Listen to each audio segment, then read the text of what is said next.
টিউটোরিয়ালের এ পর্যায়ে দেখব কিভাবে মাইক্রোসফট অফিস 2007 এ গ্রাফিক্সের কাজ করা যেতে পারে। প্রথমেই দেখব কিভাবে একটি চিত্র ইনসার্ট করতে হয়। আপনি ইনসার্ট ট্যাবে গিয়ে পিকচার অপশনে ক্লিক করুন। এখন একটি উইন্ডো ওপেন হবে। এখান থেকে আপনি আপনার কম্পিউটারে সংরক্ষিত যে কোনো পিকচার ফাইল সিলেক্ট করে ইনসার্ট ক্লিক করুন। এরপর দেখব কিভাবে ক্লিপ আর্ট ইনসার্ট করতে হয়। একইভাবে ইনসার্ট ট্যাবে গিয়ে ক্লিপ আর্ট অপশনে ক্লিক করলে হাতের ডান পাশে একটি মেনু আসবে। সেখান থেকে আপনি আপনার পছন্দের ক্লিপ আর্টটি সিলেক্ট করুন। তাহলেই আপনার ডকুমেন্টে ক্লিপ আর্টটি এসে পড়বে।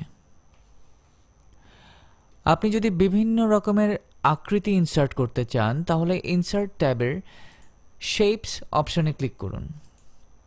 এতে অনেকগুলো আকৃতির অপশন আসবে। আপনি আপনার পছন্দের অপশনটি সিলেক্ট করুন। এরপর ডকুমেন্টের উপর মাউস কার্সার নিয়ে মাউসের লেফট বাটনে ক্লিক করে ড্র্যাগ করুন। এতে ডকুমেন্টে আপনি আপনার পছন্দের আকৃতি পেয়ে যাবেন, যেভাবে আমরা স্ক্রিনে দেখতে পাচ্ছি। একইভাবে যদি আপনি স্মার্ট আর্ট ব্যবহার করতে চান তাহলে ইনসার্ট ট্যাবের স্মার্ট আর্ট অপশনে ক্লিক করুন। আপনার সামনে একটি উইন্ডো ওপেন হবে।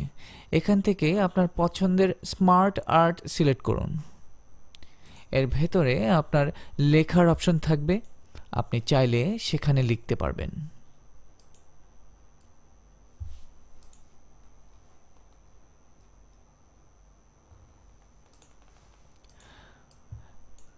আপনি যদি চার্ট ইনসার্ট করতে চান তাহলে ইনসার্ট ট্যাবে গিয়ে চার্ট ক্লিক করলে একটি উইন্ডো ওপেন হবে।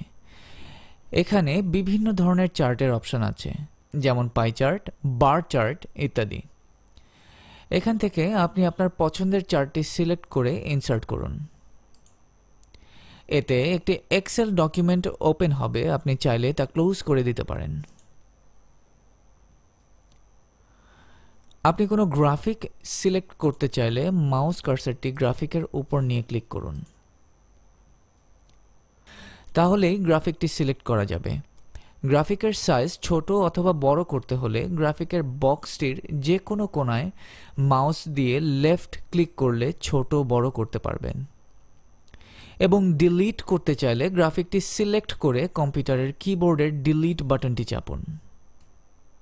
তাহলেই আপনার গ্রাফিকটি ডিলিট হয়ে যাবে।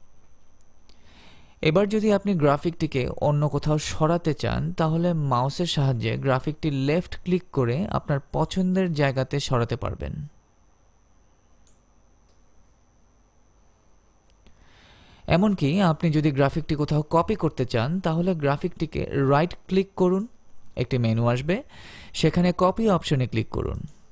এরপর আপনার যেখানে ইচ্ছে সেখানে মাউসের রাইট ক্লিক করে পেস্ট অপশনে ক্লিক করুন। এতে গ্রাফিকটি কপি হয়ে যাবে। এতক্ষণ আমরা দেখলাম কিভাবে গ্রাফিক ব্যবহার করতে হয়।